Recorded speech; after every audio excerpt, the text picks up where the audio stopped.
বিসমিল্লাহির রহমানির রহিম। সুপ্রিয় শিক্ষার্থীগণ, আশা করি সকলে সুস্থ এবং নিরাপদে আছো। সরকারি মুজিব কলেজ অনলাইন ক্লাসে উপস্থিত আমি মোহাম্মদ শফিকুল ইসলাম, প্রভাষক, উদ্ভিদবিদ্যা বিভাগ।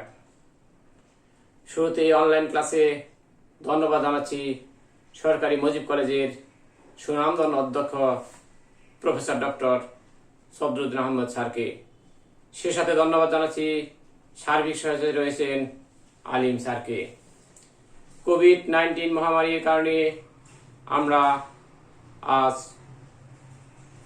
সরাসরি ক্লাস থেকে বিচ্ছিন্ন, সে কারণে আজকে আমরা অনলাইন ক্লাসে তোমাদের সাথে ক্লাস নিচ্ছি। তোমরা যারা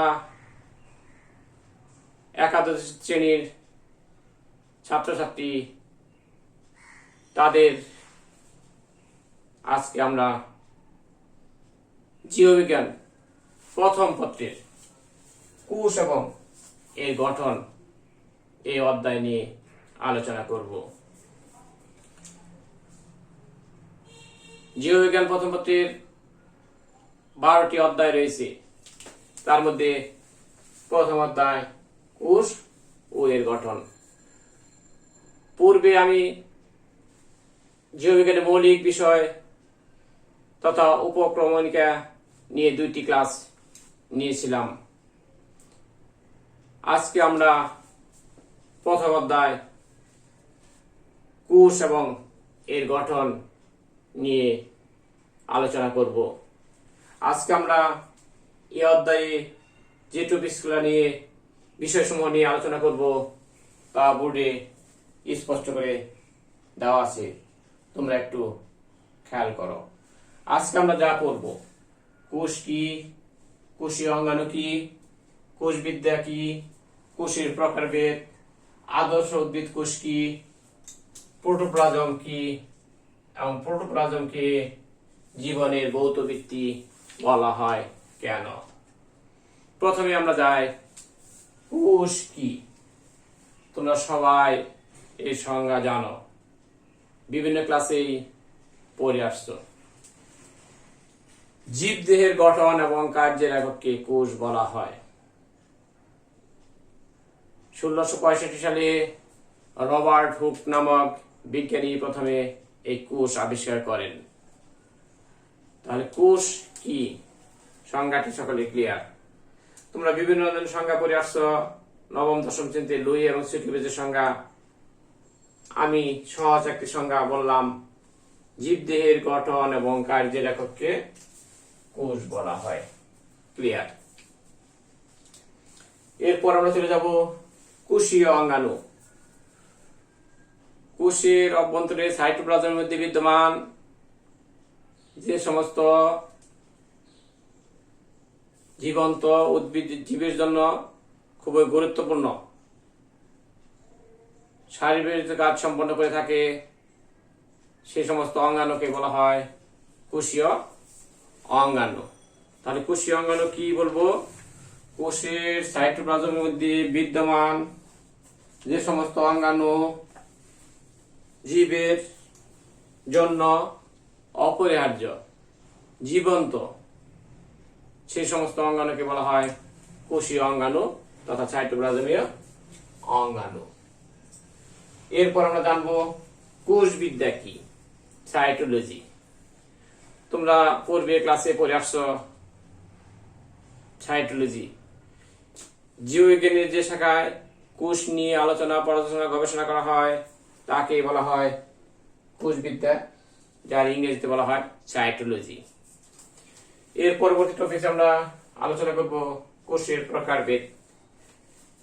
কোষকে কোষের ধরন অনুসারে, জীবের ধরন অনুসারে, কাজের ভিত্তিতে, নিউক্লিয়াসের সংগঠন ভিত্তিতে, বিভিন্ন পয়েন্টের ভিত্তিতে কোষকে শ্রেণীবিন্যাস করা যায়।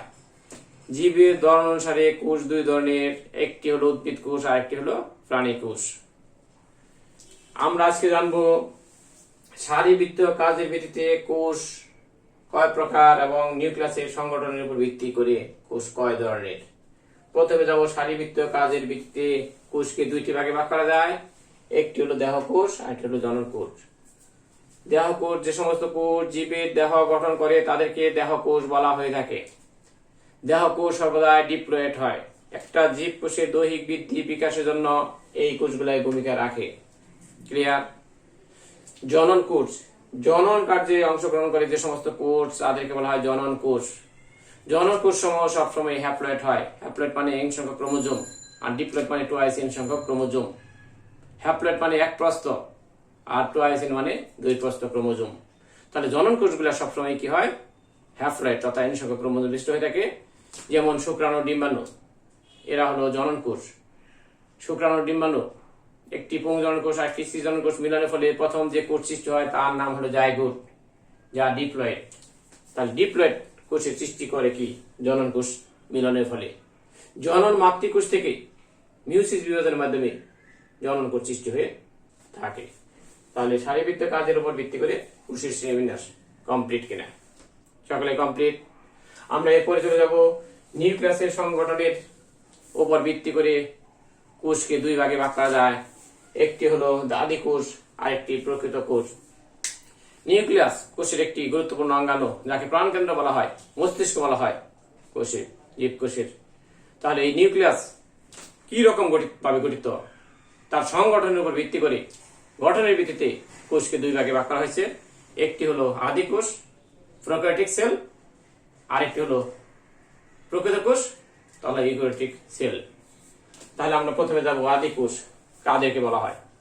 যে সকল কোষের মধ্যে সুগঠিত নিউক্লিয়াস থাকে না, সুগঠিত নিউক্লিয়াস থাকে না মানে নিউক্লিয়ার মেমব্রেন এবং নিউক্লিয়াস থাকে না, তাদেরকে আদি কোষ বলা হয়।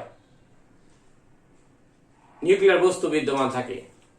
আদি কোষ এর মধ্যে 70s মানের রাইবোজোম তথা শুধু রাইবোজোম নামক অঙ্গাণুই বিদ্যমান থাকে সাইটোপ্লাজমে, আর কোনো অঙ্গাণু নেই। আদি কোষের কোষ বিভাজন পদ্ধতি অ্যামাইটোসিস প্রক্রিয়ায়। আদি কোষের কোষ এর মধ্যে বিদ্যমান ডিএনএ তথা নিউক্লিয়ার বস্তু যা সেটা মূলত গোলাকার। আর আদি কোষ কাদেরকে বলা হলো? এদের সুগঠিত নিউক্লিয়াস থাকবে না, নিউক্লিয়ার মেমব্রেন, নিউক্লিয়াস থাকে না। এদের কোষ বিভাজন পদ্ধতি অ্যামাইটোসিস প্রক্রিয়া হয়ে থাকে। এদের সাইটোপ্লাজমে রাইবোজোম ছাড়া আর কোনো অঙ্গাণু নেই। এদের মধ্যে নিউক্লিয়ার বস্তু হিসাবে ডিএনএ থাকে যা গোলাকার। রাইবোজোমটাও থাকে 70s মানের। এই হলো আদি কোষ। অপরদিকে খেয়াল করো প্রকৃত কোষ, ইউক্যারিওটিক সেল।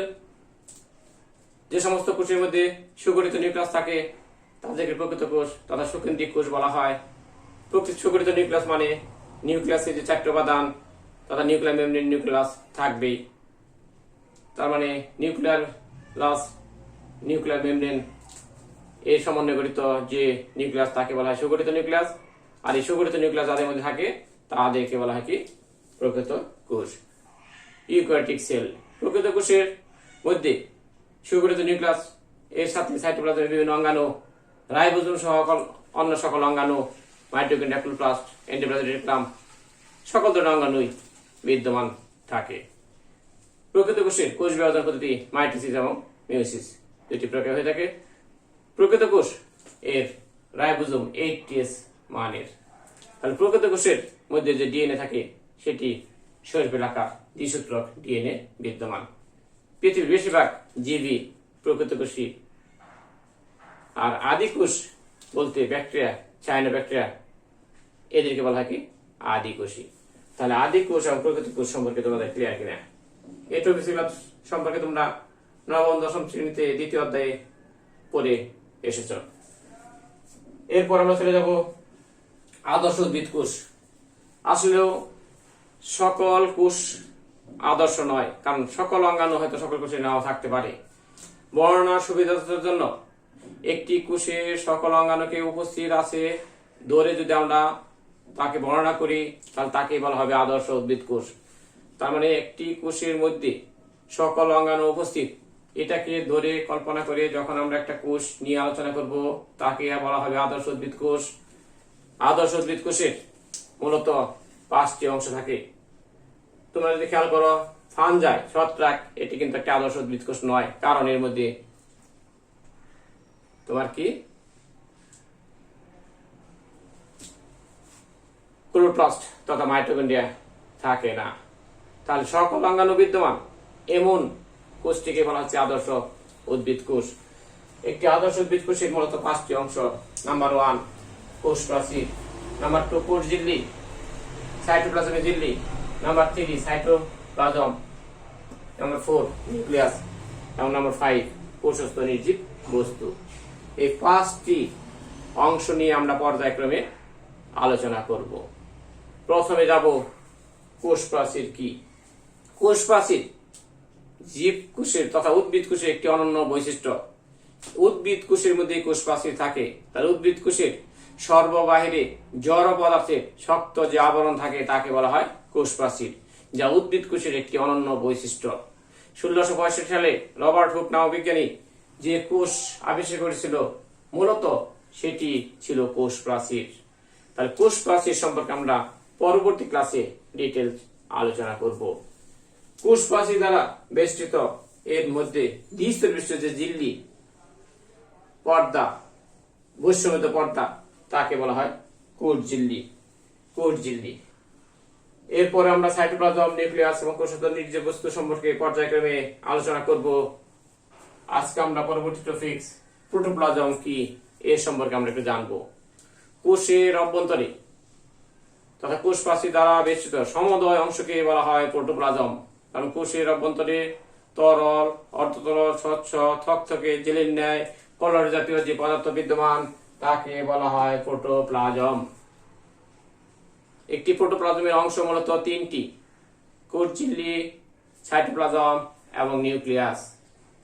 তাহলে কোষ ঝিল্লি, সাইটোপ্লাজম, নিউক্লিয়াস নিয়ে যেটা গঠিত হয় তাকে বলা হচ্ছে প্রোটোপ্লাজম। এই প্রোটোপ্লাজমকে জীবনের ভৌত ভিত্তি বলা হয়ে থাকে। বিজ্ঞানী হ্যাক্সলে প্রোটোপ্লাজমকে জীবনের ভৌত ভিত্তি বলেছেন, কারণ একটা জীবকোষে যত ধরনের জৈবিক কার্যাবলী সম্পন্ন হওয়া দরকার, এই সকল জৈবিক কার্যাবলী কি একটি কোষের প্রোটোপ্লাজমের মধ্যে সম্পন্ন হয়ে থাকে। সে কারণে প্রোটোপ্লাজমকে জীবনের কি বলা হয়? ভৌত ভিত্তি বলা হয়ে থাকে। তাহলে প্রোটোপ্লাজমকে জীবনের ভৌত ভিত্তি বলা হয় কেন? প্রোটোপ্লাজম কোষের সকল ধরনের মৌলিক কার্যাবলী সম্পন্ন করে থাকে, সে কারণে প্রোটোপ্লাজমকে জীবনের ভৌত ভিত্তি বলা হয়ে থাকে। তাহলে প্রোটোপ্লাজমকে জীবনের ভৌত ভিত্তি বলা হয় কেন, এটুকু তোমাদের ক্লিয়ার কিনা? যাই হোক, আজকে আমরা প্রথম পত্রের প্রথম অধ্যায় এর প্রাথমিক আলোচনা শুরু করলাম। আজকে আমরা যে আলোচনা করলাম একটু খেয়াল করো। কোষ কি, কাকে বলে, কোষীয় অঙ্গাণু, কোষবিদ্যা, কোষের প্রকারভেদ, আদর্শ উদ্ভিদ কোষ, প্রোটোপ্লাজম এবং প্রোটোপ্লাজমকে জীবনের ভৌত ভিত্তি বলা হয় কেন। আজকের মতো তোমাদের এখানেই আজকে ক্লাস শেষ। আমরা পরবর্তী ক্লাসে আদর্শ উদ্ভিদ কোষের 5টি অংশ, কোষ প্রাচীর, কোষ ঝিল্লি, সাইটোপ্লাজম, নিউক্লিয়াস এবং কোষস্থ নির্জীব বস্তু সমূহ নিয়ে পর্যায়ক্রমে আলোচনা করব। তারপর নেক্সট ক্লাসে আমরা কোষ প্রাচীর, কোষ ঝিল্লি নিয়ে আলোচনা করব। সকলে সুস্থ থাকো, ভালো থাকো এবং নিরাপদে থাকো। সবাইকে অসংখ্য ধন্যবাদ। আল্লাহ হাফেজ।